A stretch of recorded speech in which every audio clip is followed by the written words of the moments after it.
नमस्कार, मैं हूं आलोक मेहता।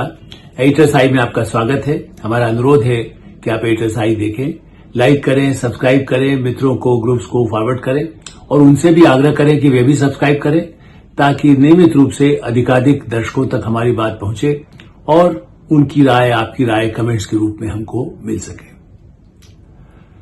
सुप्रीम कोर्ट ने अली खान महमूदाबाद प्रोफेसर अशोक यूनिवर्सिटी को जमानत दे दी।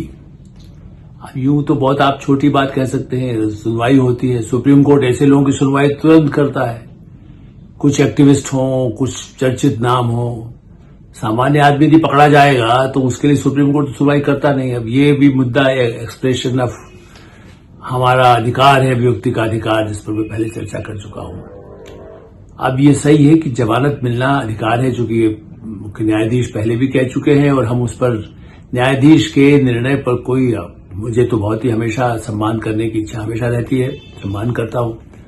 लेकिन साथ में जब लोग इसकी प्रशंसा करते थे कि जमानत मिल गई, लेकिन साथ में सुप्रीम कोर्ट ने क्या कहा कि भाई आपको अभिव्यक्ति का अधिकार है, लेकिन ड्यूटी का भी कभी कुछ है, प्रावधान है संविधान में। और उन्होंने एनआईए भी गठित कर दी कि और जांच होनी चाहिए।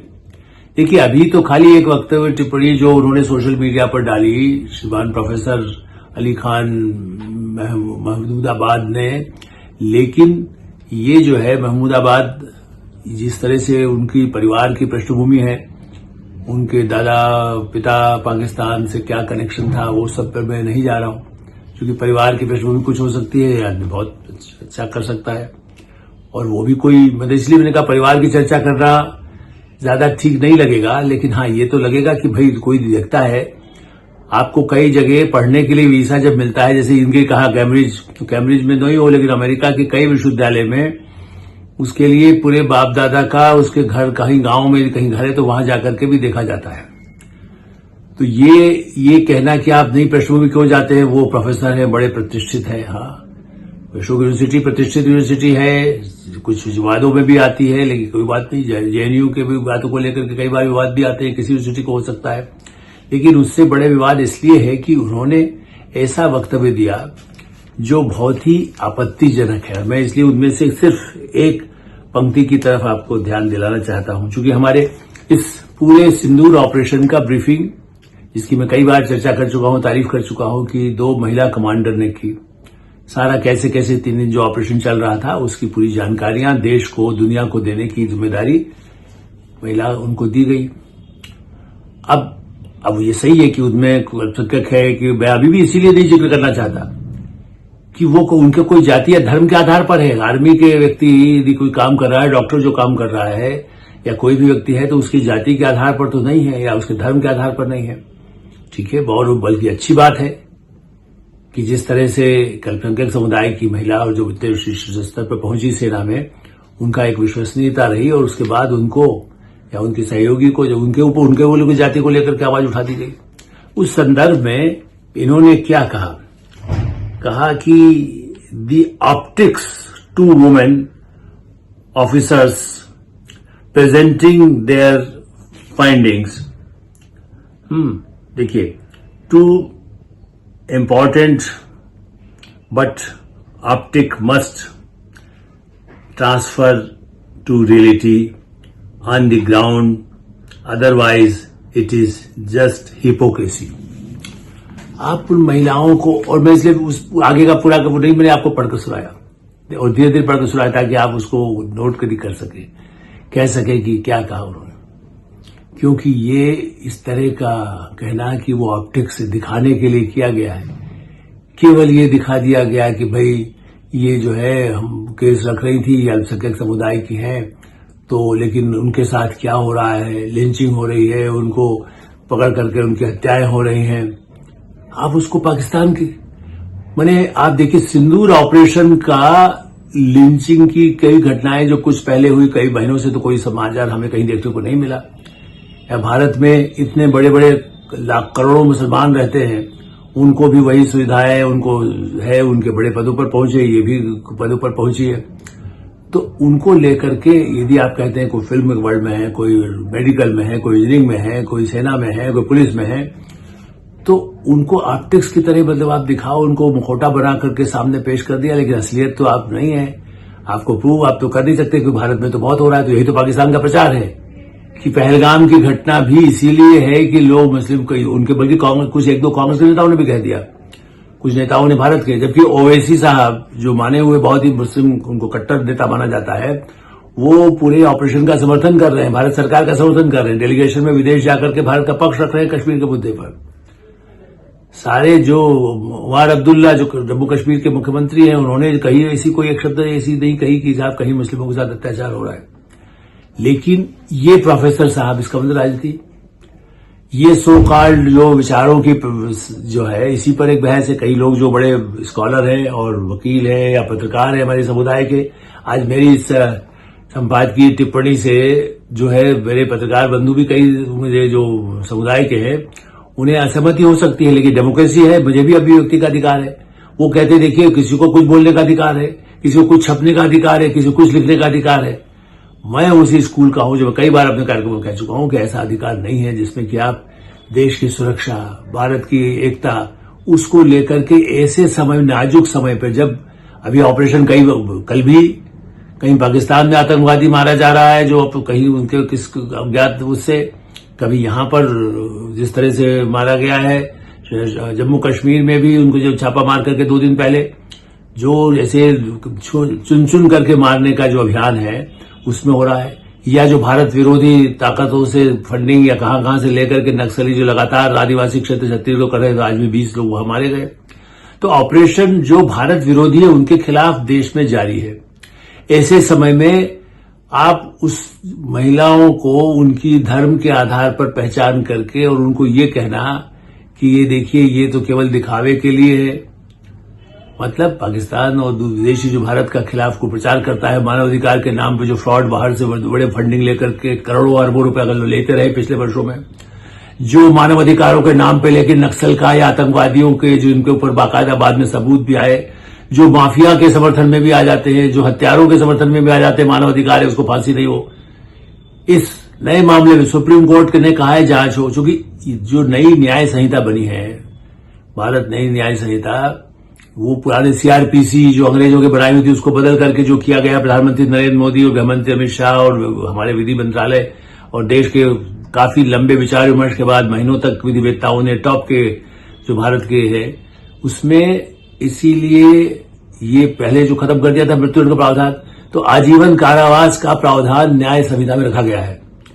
तो अब कहा जा रहा है देखिए इतना बड़ा राष्ट्रद्रोह का मामला कैसे बन सकता है। मैं नहीं कह रहा हूं कि कल इसको कुछ होगी, हो सकता है सुप्रीम कोर्ट को रिहा कर दे, लेकिन जो बातें ऐसी जिसको राष्ट्रद्रोह में परिणित हो सकती है, क्या ऐसे ही जो लोग कोई प्रोफेसर रहे हैं या किसी पत्रकार के परिवार की प्रोफेसर रही हो, या उसके पति कहीं पत्रकार रहे हो, या किसी के प्रोफेसर रहे हो, या कोई डॉक्टर रहा हो, या कोई वकील रहा हो, या कोई पुलिस अधिकारी रहा हो, या कोई प्रशासनिक अधिकारी रहा हो, या कोई नेता रहा हो, ऐसे कई केसेस पूरे पिछले 50 वर्षों में मेरे रिपोर्टिंग के दौरान मैंने देखे हैं, जिनके संबंध पाकिस्तान, चीन, सीआईए या जो भारत विरोधी जो उस समय सीआईए की गतिविधियां होती थी उससे शामिल थे। तो इसलिए ये कहना कि प्रोफेसर है, मतलब सर कहा गया ये कैम्ब्रिज से पढ़े हुए हैं, इससे पहले दूसरे जेएनयू से पढ़े हुए थे, इससे पहले फलाने, अब वो लोग जेल की सलाखों में है तो क्यों है भाई?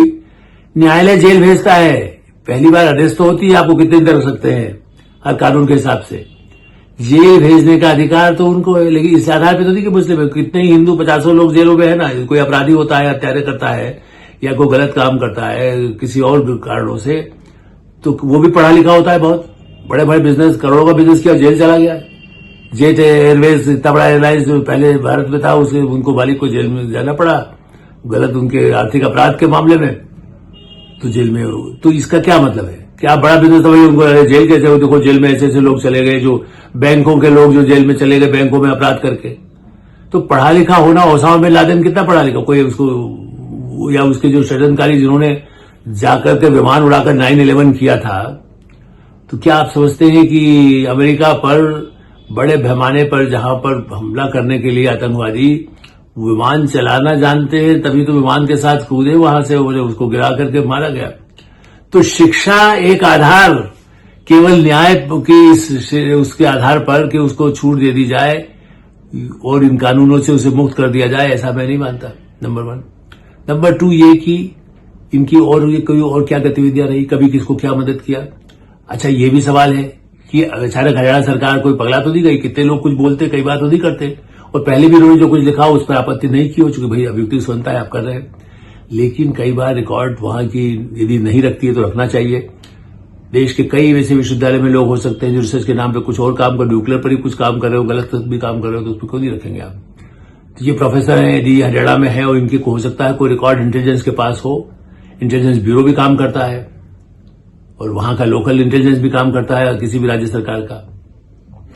तो ये देखिए कई केस जो अदालत में, सुप्रीम कोर्ट इशू में ही आ गए हैं, तो अब देखिए फिर सुप्रीम कोर्ट करेगा, वापस निचली कोर्ट में जाएंगे, निचली अदालत, फिर हाई कोर्ट, फिर सुप्रीम कोर्ट। कल को इनको कोर्ट में फांसी हो रही है आजीवन का। लेकिन हाहाकार देश में सोशल मीडिया में हमारे साथी जो कुछ लोग हैं, कुछ ये ठीक है कि इनकी आलोचना करने वाले, अली खान की आलोचना करने वाले भी कम नहीं है, क्योंकि वो जान रहे हैं कि इनके इंटेंशन का ठीक नहीं है। और वो इस तरह के, उनका तो यूनिवर्सिटी में भी कई ऐसे लोग रहे हैं, उसके बारे में भी उनकी टिप्पणियां बहुत तीखी हैं। वो तो कई ऐसे लिए, चाहे मदरसों के लिए भी सबको बिल्कुल ब्लैंक उनके खिलाफ बातें करते हैं। हम ये कहेंगे, मैं उस श्रेणी में से नहीं हूं। मैं सबको एक साथ एक तराजू पे या एक मानदंड पर नहीं तोलता। सब वहां कुछ अच्छे भी हो सकते हैं, जैसा मैंने कहा, बड़े बड़े स्कॉलर हैं हमारे, तो राष्ट्र डॉक्टर जाकिर हुसैन रहे हैं, तो हम ये तो नहीं कहते हैं। मौलाना आजाद रहे हैं। तो यदि कोई राष्ट्र बड़े उस समय रहे या बाद में भी, अभी भी है, हर विभिन्न पार्टियों में है, तो हम तो सबको नहीं कहेंगे कि सबको इससे कोई देश की जरूरत हो। लेकिन जब कोई ऐसे संदिग्ध बातें करके और उस समय जो पकड़ा है, तो फिर तो रिकॉर्ड निकलेगा। कौन सोचता था, कल हमने इसकी चर्चा की थी यूट्यूबर की, तो ऐसे ही कौन सोचता है कि किस उस पर आता है और किस रूप का काम कर रहा है और उसका बैकग्राउंड क्यों नहीं होगा। यदि उसके परिवार के बैठे तो उसके मन में आया कि ठीक है, मेरा तो काम, ये भी कहा जाता है कि भाई पढ़ाई लिखाई किया तो उसका काम आजादी के लिए क्यों नहीं कर रहा है।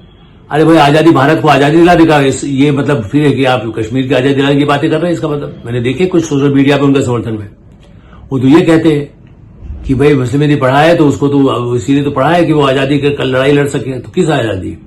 भारत एक आजाद मुल्क है, इससे बड़ा लोकतंत्र तो कहीं दुनिया में नहीं है। और ऐसी स्थिति में एक व्यक्ति भारत में विभाजन, लोगों को बांटना, लोगों को उत्तेजित करना, दुनिया में कन्विंस करना, क्योंकि भाई वो हजारों छात्रों को यदि बताते हैं कि भाई मुसलमानों के साथ तो भेदभाव होता है, ये तो केवल दिखावटी है। उनको हरियाणा का रिकॉर्ड देख ले, वहां मुस्लिम समुदाय बहुत बड़ा, कि जब रहता है जिस जिले में, वहां कितनी सहायता दी गई, निकाले, और सरकार भी उनको बताना चाहिए। मैं तो मानता हूं कि वैसे होता रहता है, बताया जाता है। लेकिन ये कहा था उनको नहीं पता होगा, यहां तक कहा गया।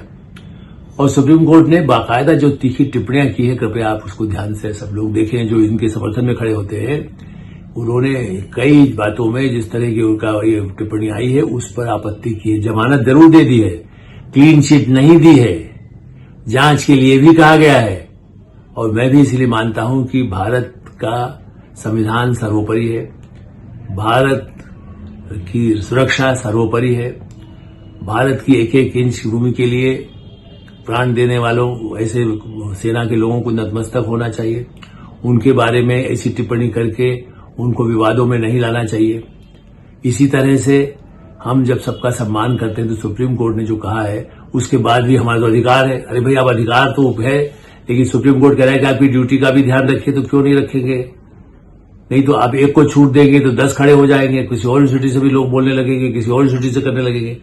तो समाज में जहर की तरह से, कोरोना वायरस की तरह से, जब आप जहर के विचार जहर के ज्यादा खतरनाक है बनस्बत किसी और जहर के। कई बार जहर का तो तुरंत आप निवारण कर सकते हैं, इंजेक्शन लगा दीजिए, उसको बचा लीजिए, जान बचा सकते हैं। लेकिन जो दिमाग में जहर भर दिया जाता है उसको निकालना बहुत कठिन होता है। वर्षों तक दिमाग के लिए आज तक उतना कोई स्टडी नहीं कर सका है कि आपका दिमाग बदल दे।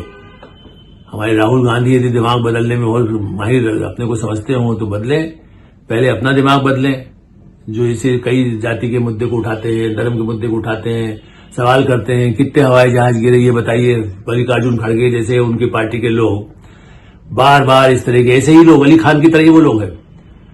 कितने आपको नुकसान होने के मतलब, ये कोई आप लड़ाई करने गया है, वो क्या हुआ है, वो सेना के जो सर्वोच्च अधिकारी हैं, वायुसेना अध्यक्ष हैं, और पार्लियामेंट आपके जो एमपीज हैं उनको अलग से ब्रीफ किया जा रहा है। जरूरी है कि सब सड़क पर खड़े होकर के कहें। और जबकि कहा जा चुका है कि कोई हमारा नहीं हुआ, एक पायलट को भी है, तो उन्होंने रिकॉर्ड पर बोल दिया कोई नुकसान नहीं हुआ है। अब उसमें से किसको कहां पर कोई गाड़ी खराब हो गई है तो वो भी बताइए, कहां पर टैंक बाईं तरफ था कि दाईं तरफ था, तो फिर ऑपरेशन में वहीं चले जाए कांग्रेस पार्टी के लोग, वहीं खड़े रहे बॉर्डर पर जाकर के।